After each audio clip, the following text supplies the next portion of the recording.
Wow, it's actually happening, guys. So, breaking news, the NBA has officially announced they will be having their first ever annual in season tournament. For the first time ever, this upcoming 2023-2024 NBA season. I think that's insane, incredibly interesting.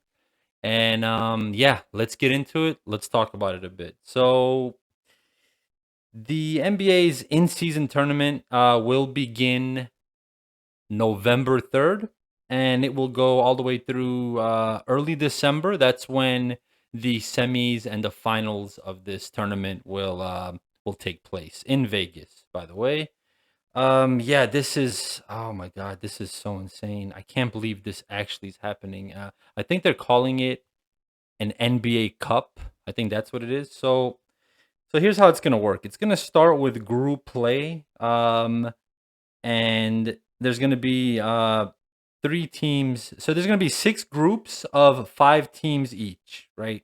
And there's gonna be 3 groups on each for each conference, right? So three uh 3 groups in the East, 3 groups in the West, 5 teams each group, and there's gonna be a random draw. So they're gonna do it with random draw, and then it's gonna be based on the random draw is going to be based on last season's records. And so, yeah, each team's going to play every other team in the group once. And then the first, yeah, so the first team with the best record from each group will advance. And then there will also be wild cards for whoever finishes second in their respective group. So, yeah, it's pretty crazy, pretty interesting stuff.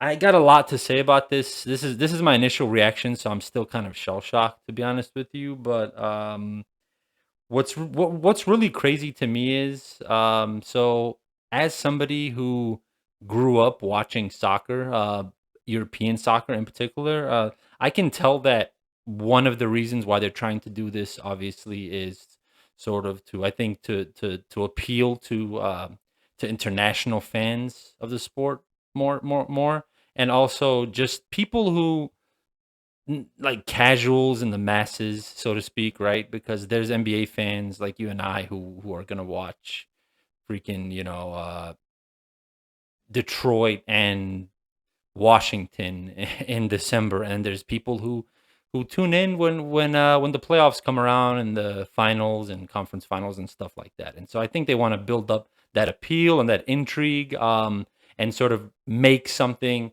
excuse me, bring something up to stake in November and December, which makes sense. But yeah, it reminds me a lot of like the the UEFA Champions League and for instance, like they also have the UEFA Cup. But here's the thing. So when you talk about tournaments like that, so for anybody that doesn't know, the UEFA Champions League is basically it's a tournament of all the best teams in Europe that happens every year. And yeah, it's not for one particular league, but yeah, it's for all the best soccer teams in Europe. They play in this tournament. There's also a qualification process for it. And then there's the UEFA Cup, which is essentially like a second tier version of that tournament. It's the teams that weren't quite good enough to make it into the Champions League. They sort of play the UEFA Cup, and yeah, there's a whole thing there. Where it's like group play, and there's quarterfinals, semifinals, finals. Same thing. There's a ceremony and all that stuff, and there's champions for each respective tournament. But as I just explained, there's a tier system, and that's what's sort of confusing to me about this.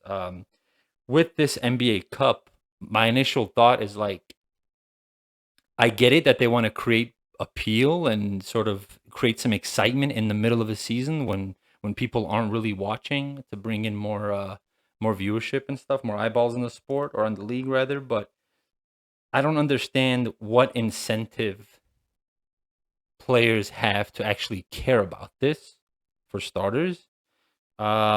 I also don't understand what the significance of it is from a fan perspective. Like, okay, you have a team that wins the NBA Cup. What does that mean? We already know, like, the NBA, a team winning the NBA Finals, they're the best team in basketball. They're the champions. End of story. Period. That's it. That's it. We go into the offseason. We know who's the best team in basketball. That's the crown that you get when you win the NBA Finals. You're the team to beat, right? You're the team to knock off. You're on the throne, so to speak. So when a team wins the NBA Cup, what does that say about them? Are they the best team? Are they the most exciting team? Are they It just seems kind of like arbitrary, right? Maybe like once we actually get into it and the sort of the true meaning of it and the everything will kind of come into play and it'll make more sense. But for now, that's my initial reaction. I'm just kind of like, okay, what's the point? Like, what's the competitive gist here of all of this stuff? Because as I mentioned with the soccer example, guys, like the Champions League and UEFA Cup, they're two different. There's a tier system, right? But with this, theoretically, what can happen is you can have a team win the Super Cup, the NBA Cup, and then not even make it to the NBA playoffs. So what does it say about that team? What are they? What's their title, right?